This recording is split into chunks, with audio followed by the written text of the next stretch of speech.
Hey everyone, welcome back to the channel. मेरा नाम है मुकुल चौधरी एंड आज हम लोग कवर करने वाले हैं स्विंग ट्रेडिंग स्ट्रैटेजी।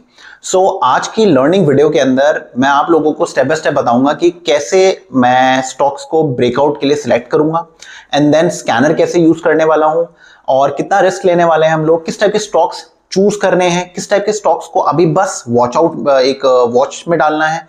तो इन सब चीजों के बारे में हम लोग बात करने वाले हैं। तो वीडियो टू द पॉइंट रहने वाली है। अगर अभी से आपको इंटरेस्ट आना चालू हो गया है सो मेक श्योर आप वीडियो को लाइक करें, शेयर करें एंड कमेंट करके जरूर बताइएगा कि आपको वीडियो कैसी लगी। So without wasting time let's start the video. So traders, अब हम लोग बात करेंगे अपनी ब्रेकआउट स्ट्रैटेजी के बारे में। रूल्स बहुत सिंपल है, टू द पॉइंट है, तो मेक श्योर आप जो भी मैं चीज़ आपको समझाऊं आपको पता रहे कि उसका मतलब क्या है। रीज़न बीइंग, कोई भी स्कैनर कोई भी स्ट्रैटेजी बिगर मतलब समझे आंख बंद करके उसको फॉलो करेंगे और उससे रिजल्ट एक्सपेक्ट करेंगे, वो सुसाइड है या फिर वो गैम्बलिंग है। तो इस वजह से मतलब समझना जो समझा रहा हूँ, वीडियो शॉर्ट सिंपल रहने वाली है एंड स्कैनर भी बहुत सिंपल है। ओके, सो देखिए, सबसे पहले जो टाइम फ्रेम है वो अपना रहेगा वीकली। ओके, और हमारा जो इसमें एक क्राइटेरिया है वो क्या है, वो है इनसाइड बार का। ओके, और इसमें एक वेरिएशन भी होगी। वेरिएशन कैसे रहने वाली है मैं समझाता हूँ आप लोगों को। अभी अभी इसको मैं आपको भी फिल करके बताऊँगा। उसके बाद हम लोग वॉल्यूम चेक करेंगे। वॉल्यूम कम से कम हम लोग एक्सपेरिमेंट करेंगे इसके अंदर, मिनिमम 4 लाख से शुरू करेंगे डेली वॉल्यूम, और ये हम लोग 10 लाख तक चेक कर सकते हैं। ठीक है, इस टाइप से अपन थोड़ा वेरिएशन रखेंगे। हमको अच्छे स्टॉक्स चाहिए जिसमें वॉल्यूम अच्छी आ रही है। हमें वो वाले स्टॉक्स नहीं चाहिए रुचि सोया टाइप जिसमें दिन में वॉल्यूम्स बहुत लो होती हैं, या फिर और भी बड़े टाइप के शेयर्स हैं जिसमें 10,000, 5,000, 19,000, 20,000 इस टाइप के वॉल्यूम वाले शेयर्स हमको ट्रेड नहीं करने हैं। ओके, क्लियर है इतना? ये है हमारी रिक्वायरमेंट। इस रिक्वायरमेंट को हम लोग फॉलो करेंगे। अब मैं आपको एक बार स्ट्रैटेजी समझा देता हूँ कि स्ट्रैटेजी क्या रहने वाली है। देखिए, हम लोग क्या करेंगे, मान लो एक ब्रेकआउट हुआ है पिछले हफ्ते, इतना लेके चलते हैं, एक ब्रेकआउट हुआ है या एक बड़ी कैंडल आई है, ब्रेकआउट के पास आने वाली कैंडल है, समथिंग लाइक दिस, ऐसा जो भी हुआ है, तो एक बड़ी कैंडल आई है। अब इस हफ्ते क्या हुआ है कि प्राइस जो है ना वो इस हाई और इस लो के अंदर है, तो कायदे से एक इनसाइड बार बना रही है, राइट। अब इसमें वेरिएशन क्या थी? वेरिएशन ये थी कि हम लोग इसी स्कैनर को दो तरीके से यूज़ करेंगे। एक तो हम चेक करेंगे कि इनसाइड बार अभी ब्रेकआउट नहीं लिया हो, और एक होगा जिसमें इनसाइड बार ने ब्रेकआउट ले लिया हो। तो यहाँ पर वील हैव एन ऑप्शन कि जहाँ पर ब्रेकआउट बहुत बड़ा हुआ है हम उसको चेक कर सकते हैं, मतलब उसको हम हटा सकते हैं, उसको हम यूज़ नहीं करेंगे। जिसमें ब्रेकआउट मिनिमल है और विद हाई वॉल्यूम है, या फिर जो ब्रेकआउट कैंडल है, जो ब्रेकआउट कैंडल ही है वही अभी वाली है, ठीक है, तो उन सब चीज़ों को हम प्रेफर करेंगे। और जो जिसमें बहुत बड़े ब्रेकआउट्स उसको हम प्रेफर नहीं करेंगे, और जो इनसाइड बार वाला है उसको हम यूज़ करेंगे प्रेपरेशन के लिए, कि जब भी ये चीज़ होगी तो हम लोग बिल्कुल रेडी रहें एंड उसी टाइम पे हथौड़ा मारें, राइट। तो चीज़ें बहुत सिंपल रहने वाली हैं। अब एक चीज़ आप लोगों को समझा दूं मैं रिस्क के मामले से। देखिए, ऑप्शन ट्रेडिंग जो होती है उसमें बहुत सारी चीज़ें होती हैं जिसका आपको ध्यान रखना पड़ता है। Swing trading on the other hand बहुत सिंपल होती है, ईजी गोइंग होती है, बट इंट्राडे ट्रेडिंग और स्विंग ट्रेडिंग में एक फ़र्क है, वो है ओवरनाइट रिस्क का। तो ये ओवरनाइट रिस्क को चेक में रखने के लिए हमको अपनी रिस्क को चेक में रखना पड़ेगा, मतलब रिस्क मैनेजमेंट हमारी टॉप नॉच रहनी चाहिए। तो हम उतना ही रिस्क लेंगे जितना हम लोग गंवाने की क्षमता रखेंगे, और ऑन एन एवरेज 6% से ज़्यादा हम लोग पर शेयर में नुकसान नहीं लेंगे, कुछ भी हो जाए। ये 6% एक हमारा मैक्सिमम कैप है, उसी के हिसाब से हम लोग प्लानिंग बनाएंगे अपनी। Okay, clear. एक चीज़ और क्लियर कर देता हूँ, एक एग्जांपल दे देता हूँ आप लोगों को रिस्क का, जिससे आपको समझ में आ जाए मैं क्या बताने की कोशिश कर रहा हूँ। ये हमारा अमाउंट हो गया 1 लाख रुपए का। अब आप फॉर एग्जांपल हम लेके चलते हैं कि ये कैंडल है, ब्रेकआउट कैंडल है। ओके, मैंने इधर बाय किया, इधर मेरा एसएल है, ठीक है जी। अब 6% का मैक्सिमम नुकसान कितना हुआ? 6,000 रुपये हुआ। अगर मैं फुल क्वांटिटी उठाता हूँ, फॉर एग्जांपल मैं कोई भी शेयर है, what ever the share is, मैं फुल क्वांटिटी उठाता हूँ पूरा प्रॉपर, तो मेरा जो मैक्सिमम नुकसान है वो 6,000 रुपये का हुआ। क्लियर है इतना? अब लेके चलते हैं कि जो शेयर की प्राइस है वो है कितनी? 1,000 रुपये, फॉर एग्जांपल 1,000 रुपये। तो कितने शेयर आएंगे? 100 शेयर आएंगे। क्लियर। अब मान लो यहाँ पर प्राइस है 1,000 रुपये और लेट्स से यहाँ पर प्राइस है 900 रुपये, तो जो मेरा एसएल है वो कितना हो गया? 100 पॉइंट का हो गया एसएल। क्लियर है इतना? अब 100 पॉइंट का अगर मेरा एसएल है और 100 ही क्वांटिटी में उठा रहा हूँ, तो मेरा जो नुकसान है वो कितना हो गया? वो हो गया 10,000 का। तो अब ये मेरे रिस्क में है, नहीं है मेरे रिस्क में, तो मैं क्या करूँगा, मैं क्वांटिटी को रिड्यूस करूँगा, 60 तक लेके आऊँगा, जिससे मेरा 6000 का नुकसान हो जाए। ठीक है, तो इस तरीके से मुझे अपने आप को चेक करना है कि मुझे कितना नुकसान लेना है, इस नुकसान से ऊपर नहीं जाना, इससे कम आ जाए कोई टेंशन नहीं है। अगर यहाँ पर एक candle let's say it was 40 points, तो आप समझ रहे हो तब मेरा नुकसान कितना हुआ, 4000 का रह गया। अगर मैं क्वांटिटी बढ़ाता भी नहीं हूँ, कुछ भी नहीं करता हूँ, मैं अंडर में ही रहता हूँ, सब कुछ अंडर रखता हूँ मैं, तो भी 4000 का नुकसान है, तो मेरे 6 के अंडर है सब कुछ। तो उस हिसाब से मुझे अपने आप को चैनल करना है एंड अपने रिस्क को चेक करना है। तो इसलिए आप इन सारी चीज़ों का ध्यान रखें। एंड अब हम करते हैं स्कैनर की बात, जिससे अब आप लोगों को सारा बेस समझ में आ गया। अब आप स्कैनर को देखिए, ओके, और रटना मत कुछ भी, उसका मतलब समझाऊंगा तो मतलब समझना। सो ट्रेडर्स, अब हम लोग अपने स्कैनर को समझते हैं। तो देखिए, सबसे पहली चीज़, इस स्कैनर का मेन पर्पस है हम लोगों को वीकली रेंज में जो स्टॉक्स है उसके ब्रेकआउट्स हुए हैं उसको समझना। स्विंग ट्रेडिंग में पैसा जब कमता है जब मोमेंटम आता है, या फिर मोमेंटम वाले स्टॉक में थोड़ा ब्रेक है और दोबारा कंटिन्यूशन है, तब पैसा बनता है। हम लोग डेड स्टॉक्स को नहीं उठाने वाले हैं, उसका कोई फ़ायदा नहीं है, तो उसमें टाइम वेस्ट नहीं करना हम लोगों को इसमें भी स्कैन करना पड़ेगा। हमेशा ध्यान रखिएगा, आप लोग अगर बस ये सोच रहे हैं कि स्कैनर से बस स्टॉक आ गए, अब तो कोई टेंशन ही नहीं है, अब तो बस मार्केट आवर्स में ढूंढ लेंगे और वो खरीद लेंगे, ऐसा नहीं करना भाई, ये मत करना। पैसा लग रहा है तो सोच समझ के एक बार ध्यान से देखना कैसे करना है, ओके, सब कुछ। तो देखिए, अब यहाँ पर क्या हो रहा है, जो डेली का ओपन है वो एक हफ्ते के लो से बड़ा है, डेली का जो क्लोज है वो एक हफ्ते के हाई से भी बड़ा है, तो उसका मतलब ब्रेकआउट हो रहा है। मैं यहाँ पर जो मिनिमम स्टॉक प्राइस है वो मैं 95 रुपीज़ लेके चल रहा हूँ, और जो डेली की वॉल्यूम है मुझे 5 लाख चाहिए, मिनिमम 5 लाख चाहिए मुझे।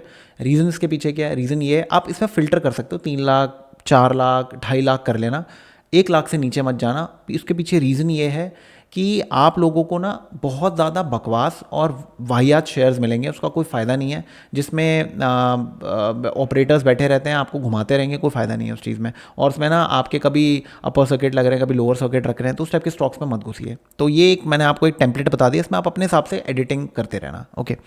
तो देखो, अब नाउ सबसे पहली चीज़, सबसे पहला स्टॉक अपना कौन सा है, एक बार रन स्कैन दोबारा कर देता हूँ, जेन टेक्नोलॉजीज़ प्राइवेट लिमिटेड, सॉरी जेन टेक्नोलॉजीज़ लिमिटेड आ गया, प्राइवेट लिमिटेड क्यों बोल दिया। देखो, अब यहाँ देखो, यहाँ पर क्या हो रहा है, अगर आप यहाँ पर ध्यान देंगे, इधर स्टॉक ने क्या किया है, एक ब्रेकआउट दिया है, इतना तो क्लियर है, यहाँ पर स्टॉक ब्रेकआउट दे रहा है। और अगर आप इधर देखेंगे, एक काइंड ऑफ ट्राइंगल पैटर्न बन रहा है, और इधर आपका एक राउंडिंग बॉटम पैटर्न भी बन रहा है। और सबसे बेस्ट पार्ट क्या है, स्टॉक ने यहाँ पर ब्रेकआउट दिया, रीटेस्ट किया with low volumes and then breakout again. तो अब यहाँ पर अपनी जो भी एंट्री होगी, जो भी कुछ होगा, उसका एसएल रहेगा इस कैंडल का लो, जो कि आता है समवेयर अराउंड, ये आपका लो आएगा अराउंड 800 के पास, ठीक है। तो हमारा जो एसएल है वो आता है 150 पॉइंट्स के करीब, 150 टू 125 पॉइंट्स के करीब हमारा एसएल आता है। तो इस हिसाब से हमारी सारी की सारी प्लानिंग इस स्टॉक में बैठेगी। तो अब आप अपना रिस्क उस हिसाब से चेक कर सकते हैं। आपको जो आपका एसएल रहेगा वो 125 पॉइंट्स का रहने वाला है। आप उस हिसाब से अपनी क्वांटिटी मार्केट में उठाइएगा। आप अपने हिसाब से नहीं कर सकते, नहीं यार मुझे तो 1000 शेयर लेने हैं बट मैं 125 रुपये का एसएल नहीं ले सकता, तो मैं अपने हिसाब से ना मैं ले लेता हूँ 900 रुपये का, मैं ले लेता हूँ उतने का, तो वो सब चीज़ें नहीं करनी है, ओके। तो आपने ध्यान देना है कि ये कैंडल का लो आपको पकड़ के लेके चलना है। ये कैंडल निगेट हो गई, इसका मतलब ये जो ब्रेकआउट है ये फेल हो गया है, ओके। और जो टारगेट रहेगा, इसका टारगेट भी इसका बड़ा रहना चाहिए, 700 है, और ये जो ब्रेकआउट लेवल है 900 है, तो एटलीस्ट यहाँ से 200 पॉइंट्स रहना चाहिए। तो आप लेके चलो कि कम से कम 1100 पॉइंट के करीब का आपको मूव मिल सकता है यहाँ पर, ओके। तो ये आप ध्यान रखिएगा। अब अगले स्टॉक में सारे स्टॉक्स नहीं कवर करने वाला, मैं अब 2-4 स्टॉक्स कवर कर लेता हूँ, जिससे एटलीस्ट आपको एक आइडिया हो जाए कि क्या बताने की कोशिश कर रहा हूँ मैं आपको। अब ये तो था ब्रेकआउट स्टॉक, जहाँ पर बिल्कुल हमें तगड़ा ऊपर की तरफ स्टॉक मिल गया। अब जैसे टाटा स्टील हो गया, टाटा स्टील में क्या हो रहा है, टाटा स्टील के अंदर अगर आप ध्यान देंगे, टाटा स्टील में एक ब्रेकआउट हुआ है। अब टाटा स्टील का जो ब्रेकआउट है ना, बहुत बड़ा ब्रेकआउट है।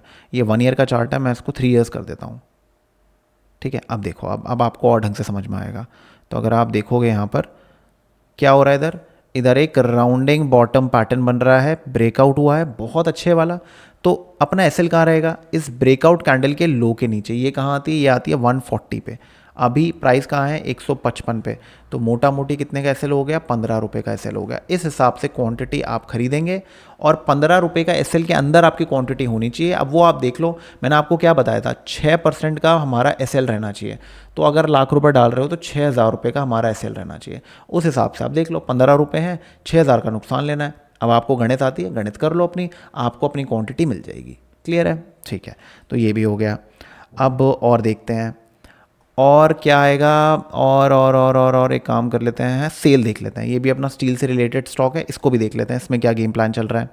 तो यहाँ पर स्टील में क्या हो रहा है, स्टील अभी हम नहीं ले सकते, रीज़न कि जो उसका 52 वीक हाई है वो भैया ऑलमोस्ट यहाँ पर है, तो अभी स्टॉक नीचे है, तो इधर पॉइंट नहीं है, इसको आने तो 145 150 के पास। लास्ट टाइम रिजेक्शन हुआ था, मैंने आपको daily analysis swing trading analysis में भी स्टॉक को कवर किया था मैंने, और मैंने बताया था कि मैं इसमें सम वॉट अराउंड इसी कैंडल के अंदर 144 145 के बीच में निकल गया था, और 131.5 के करीब पे एंट्री थी मेरी, 131.5 या 8 के करीब पे एंट्री थी, और मैं निकल गया था। 151 152 से रिजेक्शन हुआ था, तो अब ये दोबारा इसको रेटेम्प्ट देने दो, चेक करने दो, तब प्लान करेंगे। ओके, तो देखिए मैंने क्या बताया, स्टॉक आने से नहीं है कि स्टॉक फिर हम खरीदने लग जाएंगे, हर स्टॉक को ऐसे चेक करना पड़ेगा। और यहीं पर अगर मैं इसकी ये कम कर दूं ना, इसको मैं 3 लाख 2 लाख कर दूं, तो मे भी बहुत अच्छे अच्छे स्टॉक्स आ जाएंगे इसमें, और अच्छे अच्छे स्टॉक्स आ जाएंगे। बट ध्यान रखिएगा, लिस्ट बढ़ जाएगी, 2 है ना, अब ये 3 हो जाएगा, और तो मतलब आप लगा लो कि 50 60 70 स्टॉक्स हो जाएंगे। तो आपको कैपिटल के हिसाब से आपको ट्रेड करना है ना,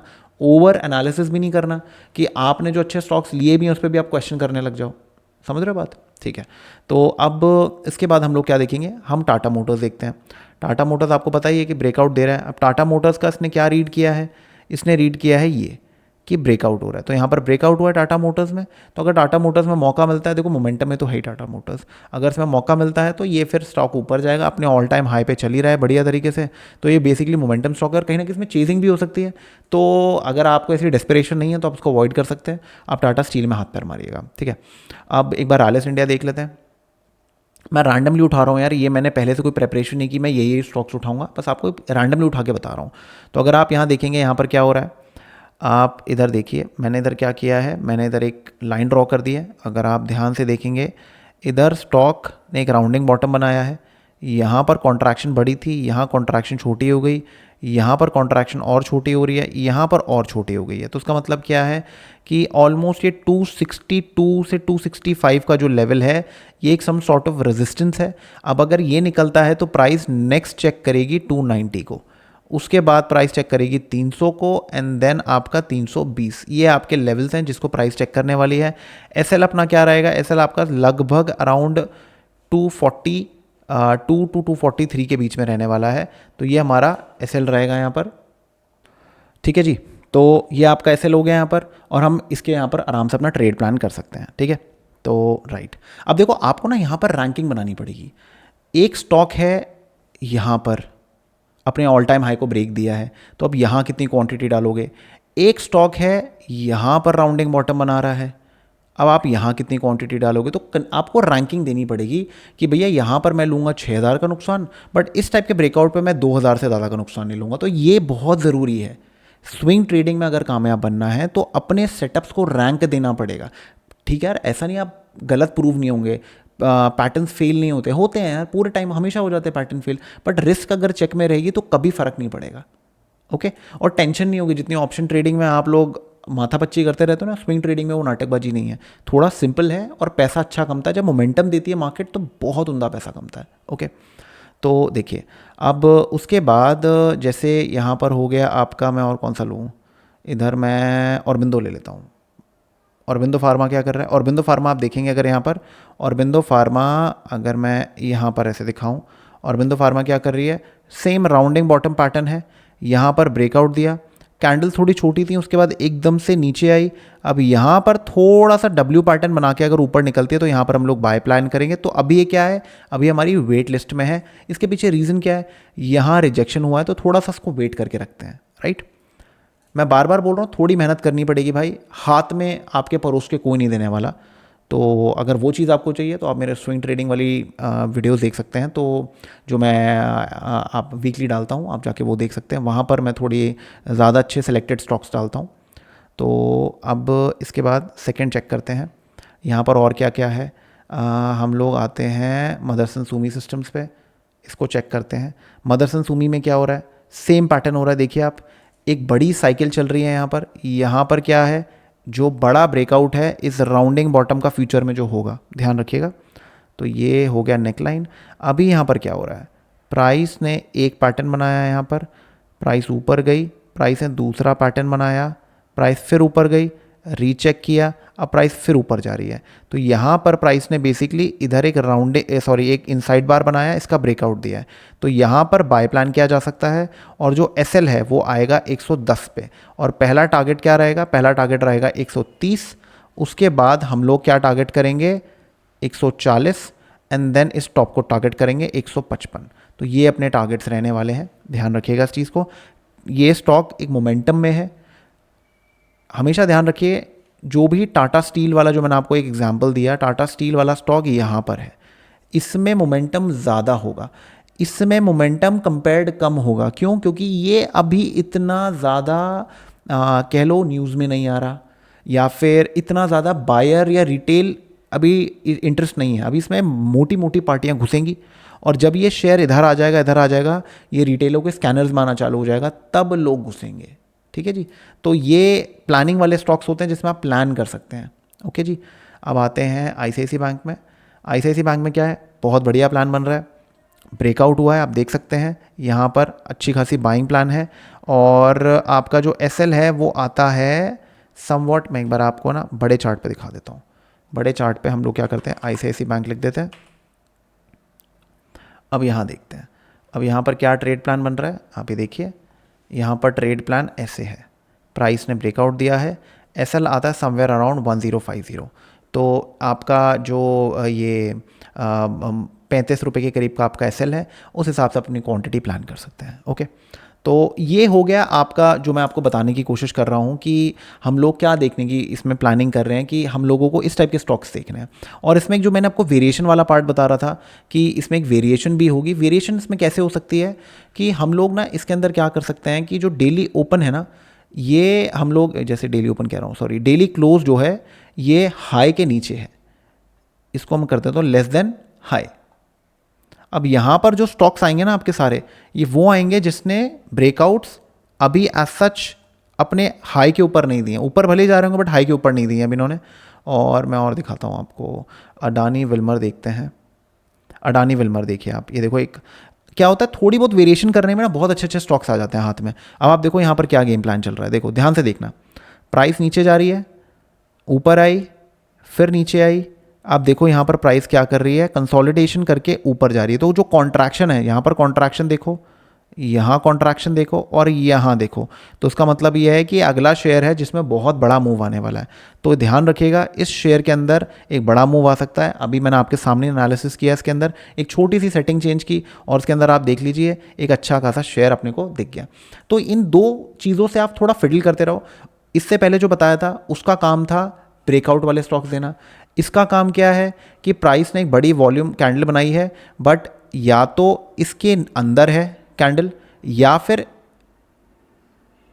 कुछ ऐसा बना रखा है, ब्रेकआउट नहीं दिया अभी प्रॉपर। तो यहाँ पर आपको वेटिंग वाले स्टॉक्स मिल जाएंगे। अगर आप ऐसे स्टॉक्स चाहते हैं कि यार मुझे मेरा स्टॉप लॉस अच्छा मिल जाए और I can wait, okay, I can wait for a breakout, मैं आराम से बैठ सकता हूँ, तो आपको ऐसे स्टॉक्स इसमें मिल जाएंगे। तो ये अडानी विल्मर जो है ये आपके शॉर्टलिस्ट में रहना चाहिए। क्लियर है इतना? ओके, तो ये हो गया हमारा सिंपल सा इजी सा एक एनालिसिस जो मैंने आप लोगों को बताने की कोशिश की। एक सिंपल ब्रेकआउट आपका स्कैनर है जिससे आप आराम से सब चीज़ें सीख सकते हैं। मैं एक बार इसका लिंक शेयर कर दूंगा, तो वीडियो को ढंग से देखना जिससे आप दोनों की जो फिडलिंग है वो आप जाके चेक कर सकते हो। आप अगर इस नंबर को लो डाउन करोगे, लेट्स से 3 लाख करोगे, तो इसमें और स्टॉक्स आ जाएंगे। आप ये देख सकते हैं और स्टॉक्स आ गए। पहले 2 रोज़ थी, अब देखो 4 आ गई हैं। आप इसके अंदर एक चीज़ और कर सकते हैं, आप इसके अंदर लेट्स से 300 रुपये कर दीजिए आप। अब यही रोज़ 2 रह गई, तो फिल्टर डाउन हो गया सब कुछ। विप्रो आ गया, सब आ गया इसमें। जैसे विप्रो देख लीजिए, विप्रो आ गया। विप्रो क्या कर रहा है, आप अगर यहाँ ध्यान से देखेंगे, विप्रो ने इधर ब्रेकआउट दिया है, अभी रीटेस्ट कर रहा है। अब यहाँ पर एक और जो कैंडल आई तो यहाँ पर बाय बनेगा और प्राइस टारगेट करेगी 600 को। ठीक है। ठीक है। तो अपने को ब्रेकआउट से पहले एक अच्छा स्टॉक मिल गया है या ब्रेकआउट के बाद कंसोलिडेशन के बाद एक अच्छा स्टॉक मिल गया है, तो अपन क्या कर सकते हैं, इस पर नज़र रख सकते हैं। क्लियर है? तो ये हो गया अपनी आज की वीडियो। अब अगर आपको आज की वीडियो पसंद आई तो लाइक करिए दबा के, इसमें कंजूसी ना करिए, एंड कमेंट सेक्शन में ज़रूर बताइएगा कि आपको एक सिंपल येट इफेक्टिव स्ट्रैटेजी कैसी लगी एंड क्या आप इसको यूज़ करेंगे, एंड क्या नेक्स्ट प्लान है आपका, ज़रूर मेरे को बताइएगा कमेंट सेक्शन के अंदर। एंड वीडियो को ढंग से देखिएगा, एंड स्किप अगर आपने करके यहाँ तक पहुँचे हैं तो आपको 2-3 चीज़ें मिस हुई होंगी, तो मेक श्योर आप उसको देखें ढंग से। Okay, so I will see you in the next one. Thank you for watching.